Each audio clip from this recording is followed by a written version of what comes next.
Le doy la bienvenida a nuestro experto en materia económica y financiera, Raúl Feliz. Raúl, ¿cómo estás? Muy buenas noches. Buenas noches, Leo. Oye, un placer verte. Sí, pues acá estamos, mano. Oye, esta semana sale la información, la primera información oportuna del crecimiento del Producto Interno Bruto de México en el segundo trimestre de este año. Por lo que veo en el índice global de actividad económica, podemos tener una caída de 20% en términos anualizados de la economía. De hecho, aquí enfrente mío en la pantalla tengo los resultados que nosotros estamos estimando.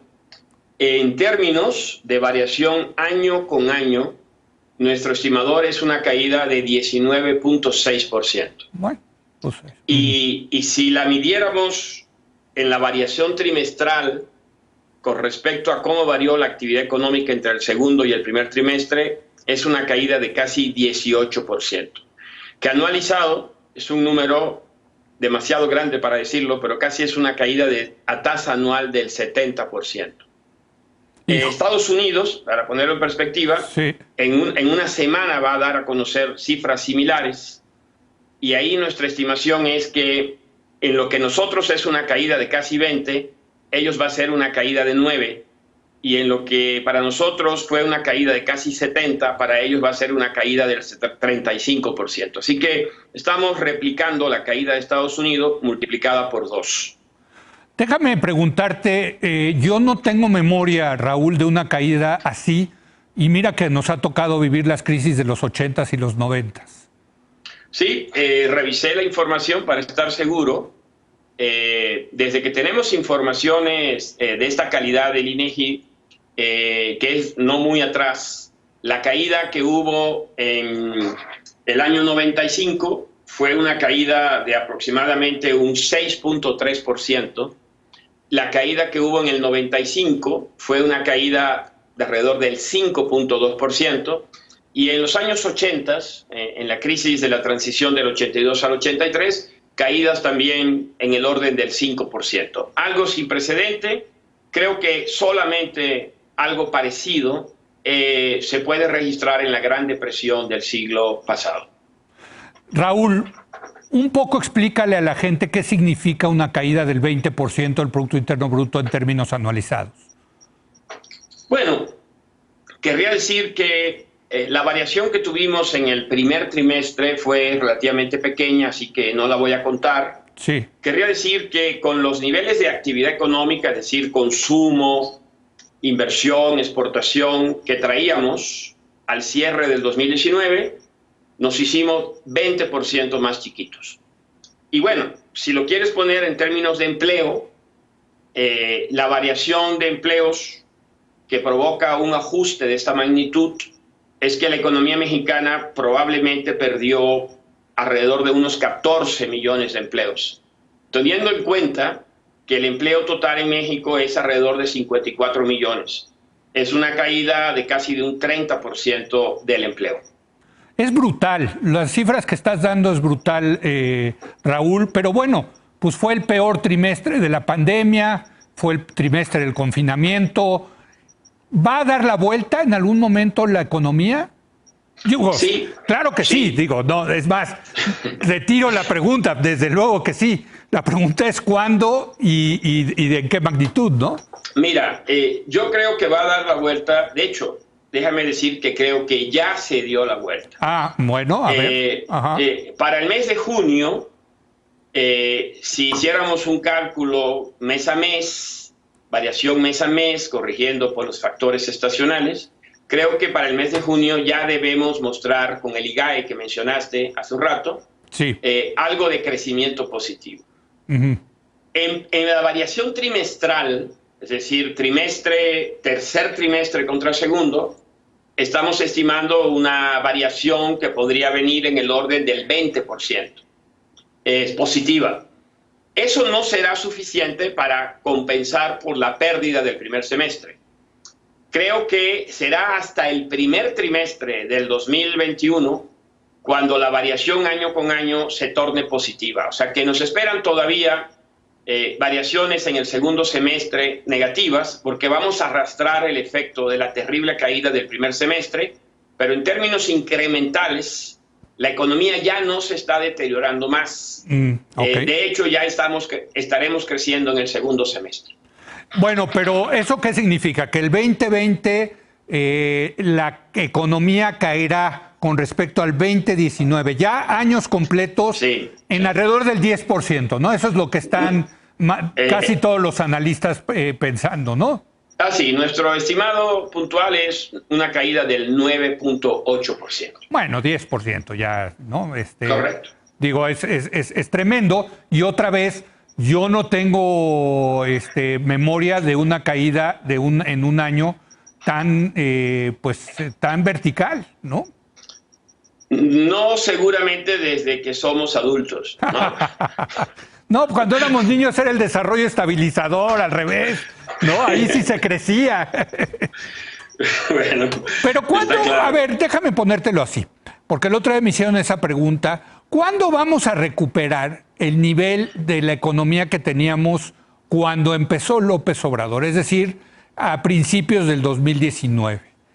Bueno, mira, el estimado que tenemos nosotros para el crecimiento en el 2021 es un crecimiento de 3.4%. El consenso varía entre 2.50 y 3.1, 3.2. Sí. Y posteriormente, 2022-2023, la mayoría de los analistas piensan que el crecimiento será del orden del 2.2, 2.3, el maldito 2%.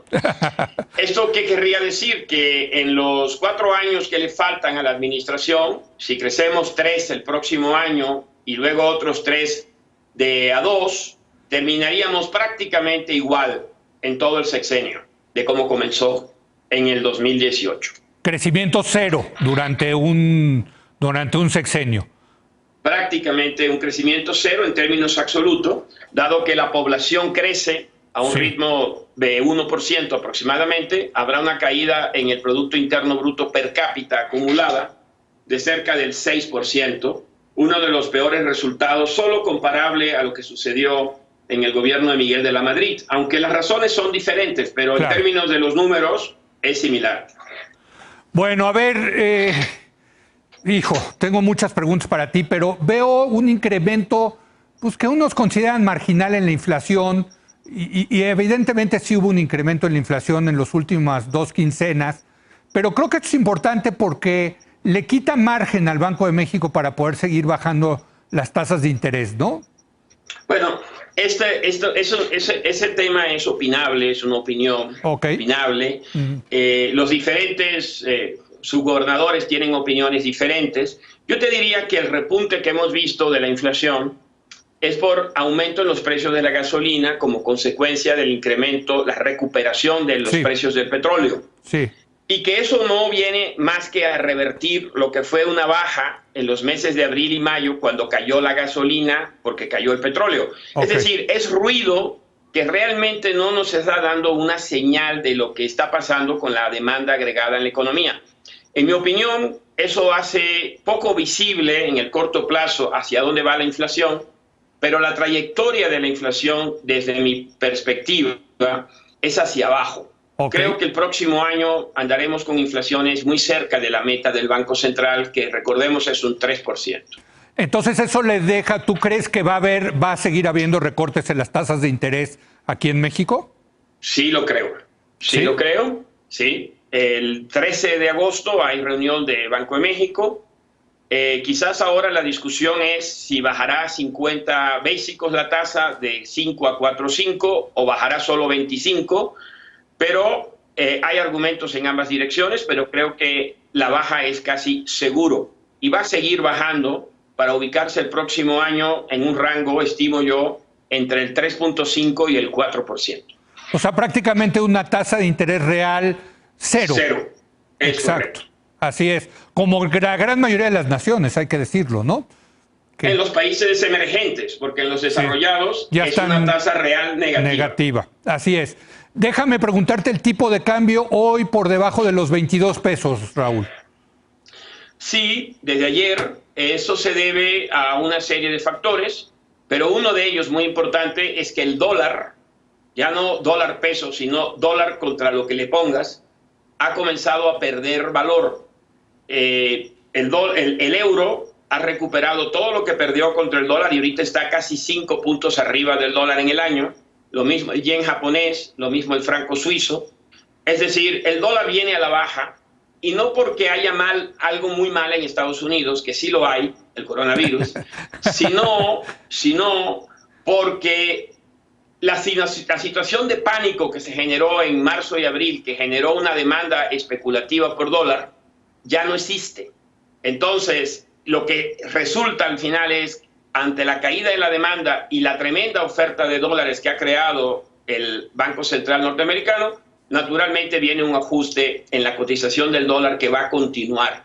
Esto se ha notado más contra las monedas de países desarrollados, pero apenas comienza a mostrarse también en el caso de las monedas de países emergentes. Una última pregunta, Raúl. Ha surgido, pero con fuerza, el precio del oro. Cuando eso sucede, significa que hay mucha gente comprando oro porque está nerviosa, porque quiere un refugio seguro en uno de los metales más importantes, que es el oro. ¿Cómo ves eso? Casi ya en $2,000 la onza. Así es, $1,934. Sí. Puede ser mucha gente comprando o poca gente comprando mucho. Sí, los bancos centrales pueden ser, ¿no? O algunos billionaires, ¿no? Exacto. Mira, yo creo que es lo mismo que te acabo de comentar. El oro no es un commodity o una mercancía básica con usos industriales. Es básicamente un sustituto de la moneda. Correcto. En la medida que el dólar ya baja y el dólar pierde fuerza porque las tasas reales en dólares son negativas, hay un activo alternativo donde se refugia parte de la liquidez que antes se iba a buscar protección en el dólar. Y ese activo es el oro. Entonces, pero no debe de preocuparnos eso porque, digamos, no. en crisis pasadas, cuando la gente se iba al oro, es que estaba pensando que venía un impacto, un shock económico importante, ¿no? O inflacionario. Sí, yo creo que esta vez fundamentalmente lo que está reflejando es, ¿sabes? El oro no paga intereses, no genera dividendos. Nada. Entonces, el oro tiene un costo de acarreo, dicen los financieros. Sí. Es decir, que es la tasa de interés. Como la tasa de interés nominal en los países desarrollados es cero o negativa, y la real claramente negativa, es barato tener oro, y el oro funciona como un seguro contra las cosas malas que todavía podrían pasar en esta crisis. ¿Algo más que agregar, Raúl? Bueno, yo creo que la magnitud de la caída que estamos viendo en México es casi el doble de la magnitud que van a tener los países desarrollados. Claro, ellos tuvieron la capacidad de instrumentar políticas fiscales de estímulo. Claro. Y en México no la teníamos mucho, pero tampoco usamos la que teníamos por una decisión de la actual administración. Y creo que eso se refleja en que la recesión es mucho más profunda de la que fuera necesaria. Y me temo que la recuperación más lenta y más débil de lo que también pudiera haber sido. Y eso es culpa del gobierno, hay que decirlo con toda claridad, ¿no, Raúl? Así es, correcto. Bueno, pues muchas gracias a Raúl Feliz.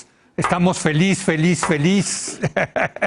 Qué barbaridad la que nos ha tocado vivir, querido Raúl. Pero gracias por todo. Buenas noches.